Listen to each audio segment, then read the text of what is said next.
Right, I want a fast lap and fast answers. Okay, let's do it. Clarkson, Hammond or May? Ooh. So this was it. This is where Top Gear was filmed. I even saw Chris Harris. He was here on the same day.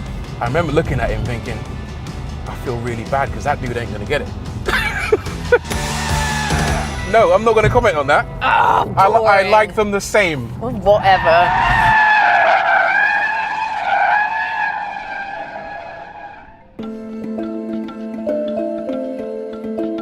The year 2016. The place, Dunsfold Aerodrome.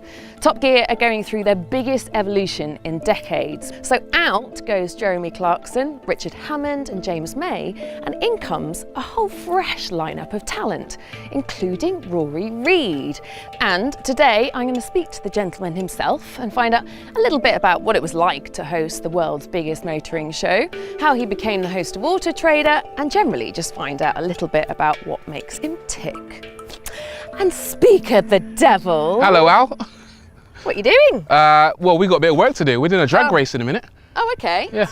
More importantly, before that, I'm here to do something different. You want to promote your podcast, don't you? I do, Yeah. yes. Show on the road. Everybody needs to tune in. What's it about? Well, we match a celebrity with a car chosen specifically for them based around their lives and their stories. So where was my invitation? Are you a celebrity? Ouch. Fair play, all right. This is your invitation. This is my invitation. Okay, all right, jump in then. We'll go down memory lane, shall we? All right.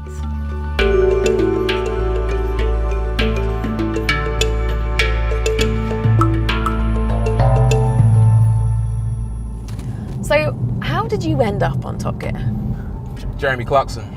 So he punched, you can thank him by the way, he punched the producer in the face, a guy called Osh. It's a real like sliding doors moment because whatever his reason was for it, if he didn't have that reason and he didn't do that, then none of this would be happening right now. Wow. So he did what he did. The BBC said, we're not going to renew your contract. And Hammond and May followed him.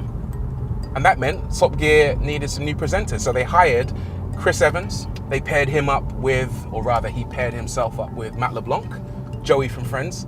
Sounds a bit surreal. Yeah. Gets more surreal though, because they also handpicked Eddie Jordan, F1 team boss, and Sabine Schmitz as well. And they had space for one more person. So the way they did it was they put it out on the internet and the newspapers and the magazines and the TV shows saying, we are looking for a Top Gear presenter and we are going to open it up to absolutely anybody who wants to apply. All you have to do is send in a 60-second audition tape and we'll consider you. And I remember I was told over 15,000 people from all over the world auditioned. Wow. I remember talking to other car journalists, like we were like traveling the world, like reviewing cars. I mean, basically, anyone who says that they were a car journalist and didn't apply for Top Gear is probably lying. Yeah. Most people applied for that job. So what was your show reel like? Do you know what? I'll play it. All right, here it is. I'm probably gonna regret this, but this is my anti-audition. Don't hire me because I'm an expert. I'm a car journalist. I've driven everything from an Austin to a Z-Tros. I can tell a V8 from a V12 from a mile away. Boring stuff. Hire me because I can tell stories well. I can explain what the numbers mean, how they make you feel, how a box on wheels can shape an adventure, and I can do it in a way that's engaging, relatable, and cool. If Clarkson and Idris Elba had a love child, that would be me. So if that sounds appealing on any level, then get in touch. That is brilliant. So It's a bit different. the love child of Idris Elba and Jeremy Clarkson. It sounds stupid now, doesn't it? But it got their attention. Yeah. Did they comment on that? Do you know, I've never spoken to Clarkson to this day. Idris Elba, I met Idris Elba at like a BBC function and he was working the room. I remember him coming up to my little bit where I was and he goes, so what do you do? And I go, oh yeah, I'm one of the new Top Gear presenters. And he looked me dead in the eye and he went, I wanted that job. And then he walked off. For real? He just walked off. And I was like, oh, was he joking? I'm still not sure to this day. So, I don't know, maybe he was just being dramatic. I have a really funny memory of you when we were doing a show and we're sitting in the back of a Range Rover or some sort of 4x4 but you were wearing a pink baby romper as part of the shoot. I think it might have been baby blue. I'm Yes. not sure. And it was chucking it down with the rain. It was such a surreal moment. But I remember, I don't know why we were talking about it, but you saying then that you really, really, really wanted to become a presenter on Top Gear. Yeah. You were like manifesting it. Yeah, definitely. 100%. Do you know what? Like, when you do a job that so closely mirrors your dream job, when you get an opportunity to do it and it seems even semi-realistic, I think you got to put it out into the universe and just believe in yourself that that is possible. So how did you then get your foot in the door?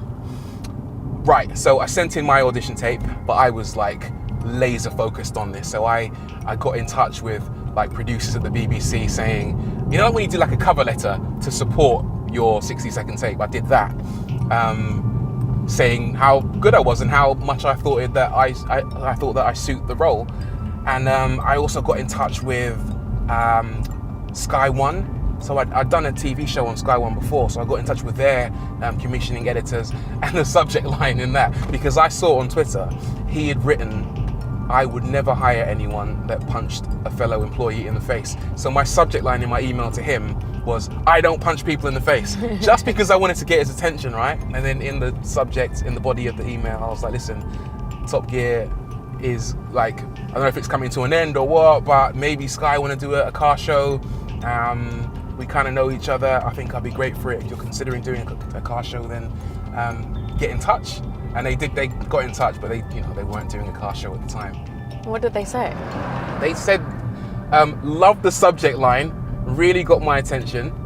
And if we ever do a car show, we're going to get in touch with you to see if anything's possible. It never worked out that way, but as it happened, Top Gear got in touch, and yeah, they called me up to do a screen test. What did they say when they got in touch? Well, I remember feeling like really nervous. You know, when you get a call from like a job interview or maybe like a crush, you get someone's number and they call you and it flashes up on the screen. You're like, oh, it's happening, it's happening. So it was a bit like that. And they started asking me like pretty much like loads of questions, like loads of personal questions, loads of career questions, even things like, what's your favorite sweets? What's your favorite crisps? You know, things like that. And everything they asked me felt like a test. And it felt like if I answer this incorrectly, like they're just gonna hang up the phone. And I'll just... So cryptic. Yeah. But in the end, they said, listen, we want you to come in and do a screen test on Monday, the 7th of September. This was back in 2015. I remember feeling like, wow, it's finally on. It's happening. And with that, I asked Rory to take me back to that autumn day by stopping off at the place where his Top Gear adventure began.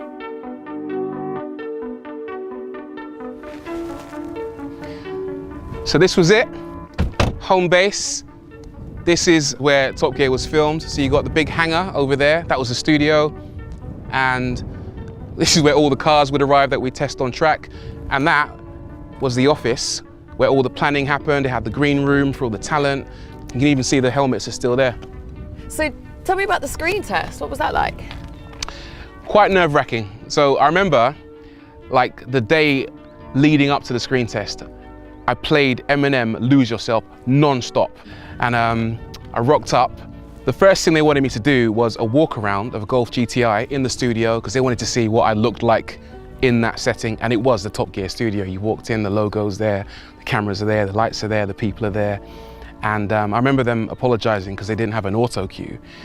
And I was like, no problem, because I've been drilling it into my head. They actually sent me half a script and I had to write the other half of it. And it was all drilled in my head, knocked it out one take. And I remember thinking, the only way is down from here, because that went as good as it could have gone. And then I walked in there and I was kind of faced with the next step, which was to actually drive a car on track, which was the bit that I was quite nervous about. I remember seeing, there's a guy called Tom Ford, Wookie. He was a presenter on Fifth Gear and a writer on Top Gear magazine.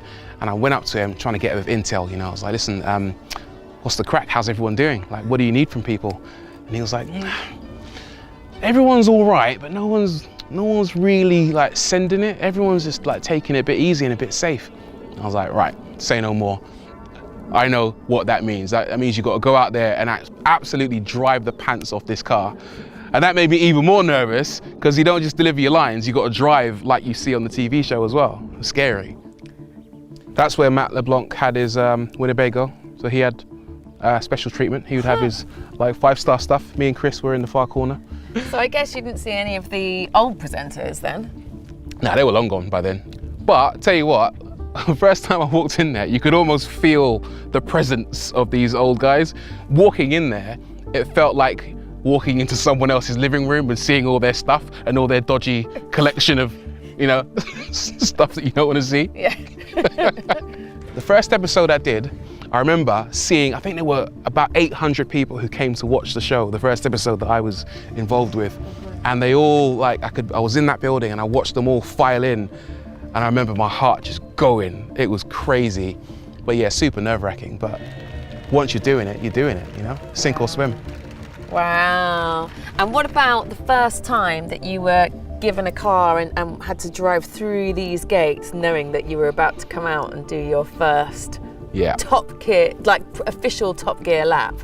So in the screen test, yeah, that was a Mercedes C63. They'd rigged up all the cameras in it.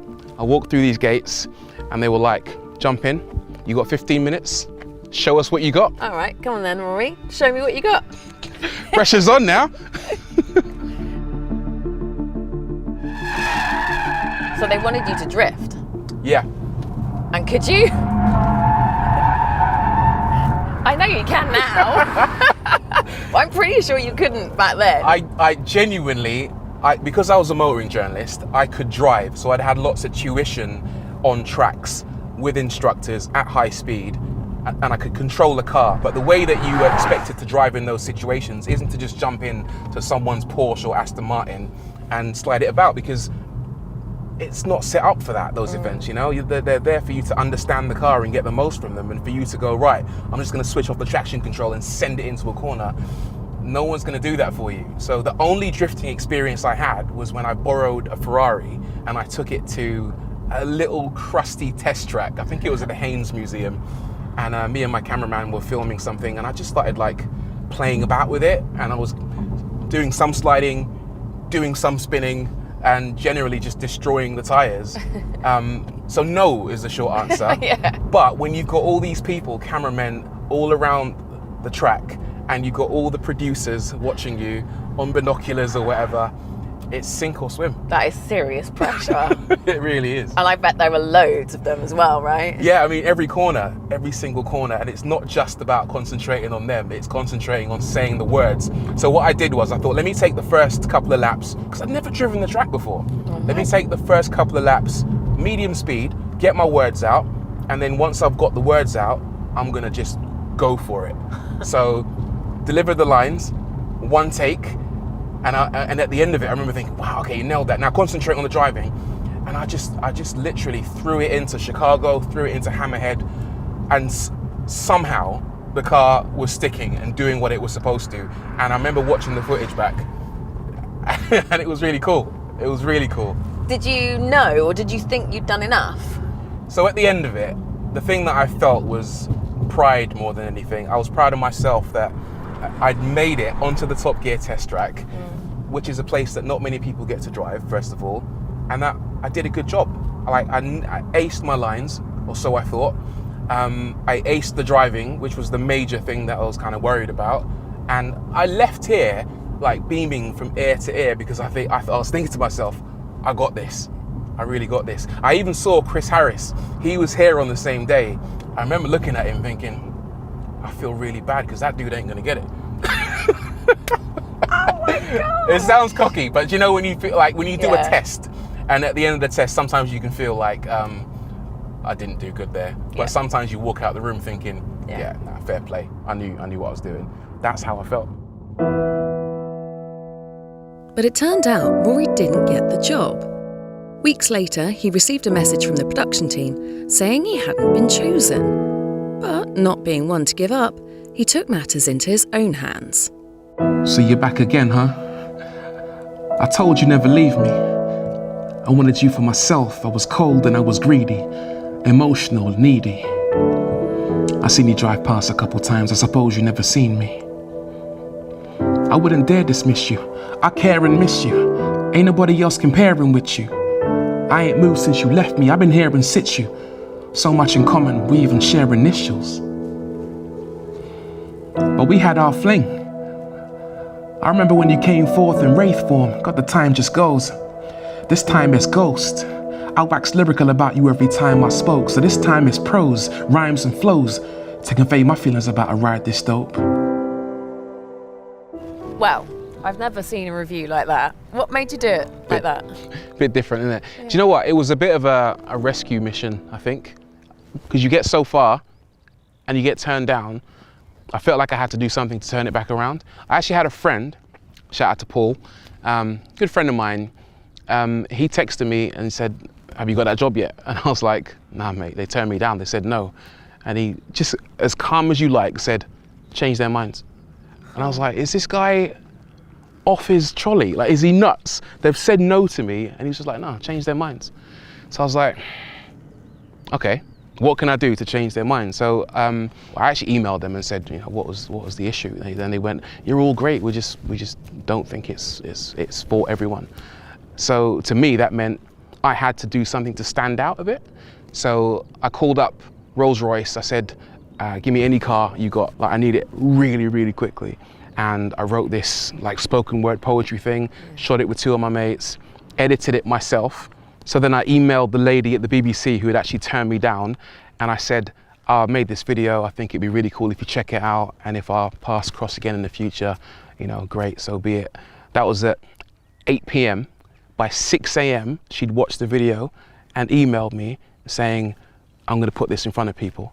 8 hours later, I got a phone call and she said, "You're a Top Gear presenter." No. That was it. No. And if I hadn't have done that video, if I'd have just said, if I didn't listen to my mate who said change their minds, and I just accepted it, none of that would have happened. You must have learnt so much from that moment. It all comes down to perseverance, like believing in yourself, and having the right people around you as well. You don't necessarily need someone who's going to give you every single piece of advice laid out in front of you, but when you've got someone in your corner that believes in you, that just says, "Go succeed," then sometimes that's all you need. And you know, I say that to people all the time. If you're passionate enough about something, go get it. So what was that call like? Life-changing, I think. I remember, not just the call, but everything that happened after it. So I got a call from Chris Evans. He was like, "I'm down the pub. Come down the pub. Come and meet me." And he was there. Harris was there. A bunch of producers were there. Like the big bosses were there. Everyone's like having a few beers after work. And I was like, wow. And someone took a picture, and it was in the newspaper. And I couldn't say anything at that point, but it was official. And then I remember that, like, on a Monday morning, hearing my name being read out on the radio, because they were listing every single like new presenter, and I was taking the bins out, and I sort of collapsed on the kitchen floor, like in, I guess, joy. I was just overwhelmed, because like from that moment, life obviously wouldn't ever be the same. Wow. And then what? Like, what was that then like? Do you know what? It was such a whirlwind, because it happened pretty quickly. Like, it was just overwhelming. There was a lot of, obviously, work to be done. They offered me extra gear, my own little spin-off show, and everything was moving a million miles an hour. But I guess the tricky part was adjusting to those changes, because like you had like media attention, you had like journalists knocking on your door, on your friends and family's door. I had to make my circle a lot smaller, actually, because I kept seeing like pictures from my Facebook appearing in like tabloids, and I was like, who's like selling photos of me to the newspapers? So It was me, sorry. Was it you? I hope you got paid very well. I did. It was a grand a pop. So yeah, I had to like literally just like shrink back into myself a little bit, and that was probably one of the most difficult moments, actually. Wow, yeah, that's like a real pro, and the pros and cons, I guess, of that massive life change. Yeah, exactly, because you can never be the same person again, almost. You've always got to watch yourself. I rang you a couple of times, moaning about like how stressful it was at times. I remember though, like a couple of pictures being released and you being like, it's just not portraying me in the light that It was intended. I had 2 shotguns. That's right. Yeah, that was the one. And you're like there looking like a rude boy with 2 shotguns. Yeah. And they just tore that to pieces. Yeah, and of course that makes you look a certain way to the people, right? Yeah. Totally taken out of context, but I mean it was a tough time, but at the same time like super exciting because we had work to do. Yeah. And then what was it like then working with the others? It was great. I really enjoyed it. I was super excited. The thing that maybe was a bit kind of disappointing was that I grew up watching Top Gear and I assumed that all the guys were mates and they would go out for drinks at the pub after every shoot or whatever, but it wasn't really like that. It was more like a job, you know? Like you'd rock up, you'd do your filming, and then people would like go there, disappear. And I was like, oh, we're not like 3 amigos anymore, that's gone. But we had to earn that over time. We had to build that rapport amongst each other and build that friendship. So you did this show for 3 years? Do you have any regrets? Nah, none at all. None at all. It wasn't all like sunshine and rainbows like how people might look at it from the outside, might think it was.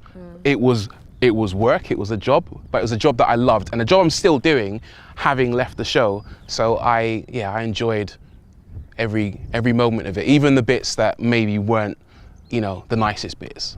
It was all part of an experience that I'd never take back. So why did you leave? That's a great question. So Matt left. He wanted to be closer to his daughter and his family. He was commuting like across the Atlantic. So the gang kind of broke up from that point. And the BBC had to kind of rebuild the team. But what they had for me was a new role covering the evolution of electric cars, the next generation of vehicles. And I was still part of the Top Gear family. But I got this incredible offer from Auto Trader, total kind of editorial freedom. They told me, go and build a channel for us in the way that you want to do it. Like use your creativity, use your vision, do what you do best to create the next generation of Auto Trader. And it was such a big name as well, Auto Trader, right? Huge, that I couldn't say no to it. No. I've got a question for you actually. Why are you wearing odd socks? Because it's lucky. How is wearing odd socks lucky? I don't know. Lucky or lazy? Lucky. I can't wear matching socks. Like really can't. I didn't know this about you. What if you pick up 2 socks that match automatically? Do you just chuck one away? No, I turn one inside out. You are absolutely nuts. Absolute fact. I have to have odd socks on. How weird. All right, fine. Fair enough. Right, back in the car. Yep. What are we doing? I've got another round for you. More questions, yeah? Yep. All right, let's do it.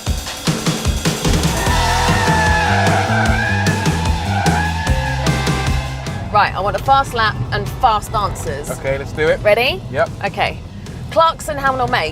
Ooh, Fast. May. Oh, interesting. Harris or LeBlanc? Rory. Well, yeah, fair play. Can you actually answer it? No, I'm not going to comment on that. Oh, I like them the same. Whatever. Okay, P1, 918 or LaFerrari? Do you know what? The first day I turned up at a shoot here, Chris Evans tossed me the keys to his LaFerrari and goes, drive it. But I'd have to say P1. What's the best place you've been to in Top Gear? I've been to Cuba, that's probably the best place. The most exciting place though was Kazakhstan, because we got to see a rocket launch. Best memory from Top Gear? Probably, I'd say it's a tie. Seeing the rocket go up into space, because we were right on the launch pad at Baikonur, that was incredibly special. And also going around the Nürburgring with Sabine, that was unforgettable. Legend. Least favourite memory? Ooh, I don't know. Do you know what? I don't think I have one. Genuinely, I enjoyed the majority of my time there. Oh, maybe all the extra press stuff that goes along with it. I'd say I didn't enjoy that. Yeah. Like not seeing friends again. That it was all a bit of a stressful time in places. Did you ever crash? I never crashed. That's not true. Genuinely, I've never crashed. For real? Not on Top Gear, no. I mean, they put me in situations where I very nearly crashed. Like my first shoot was in a Ford Mustang up in Scotland, Right. and the director goes, right, Rory, drift round this hairpin up a mountain, and I'm like, you've never been in a car with me, you've never seen me drive before, and you're saying to drift around this hairpin on a mountain. Yeah, but no one died. Yeah, it was all good. Who was the most annoying person on the show? That's a good one. Do you know what? Eddie Jordan, but in a good way, because he'd rock up to your hotel room and start playing the spoons and start just jamming out randomly, which if you're trying to learn your lines or something is maybe unwanted, but yeah, no, he's brilliantly hilarious. Least favourite presenter from your time? You're gonna have to wait for the book. Would you go back? Do you know what? I feel like that period in my life is done. I feel like I'm still doing the same stuff that I loved doing on Top Gear, minus a few of the headaches, shall we say. So, do I want to go back to the headaches? I don't know. I always say look forward, never look back. Yeah. Could you do that now, please? YouTube or TV? I'd say I love doing TV, but YouTube is the one. Definitely. More freedom, more fun. You can interact directly with people. We can talk to the people watching you. Yeah. So yeah, YouTube all day. Okay, can we stop now? Because I'm going to vomit. Me too.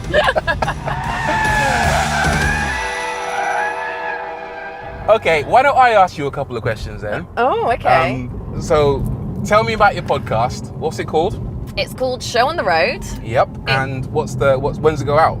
So it started on the 18th of June, and so far 3 episodes have gone out. So we've had Gogglebox and I'm a Celeb Star, Scarlett Moffat, Lioness Jill Scott, and Love Island voiceover sensation Ian Sterling. And we've got 5 more to go, and it comes out on Wednesdays.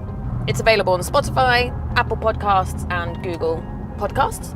So I interview celebrities in a car that we have matched with them, based on their lives, or either their childhood favourite cars or their dream car, or something that reminds them of their childhood. Nice. Yeah. All right. Well, it sounds great. I'm going to tune in. I've actually already heard an episode. It's pretty good.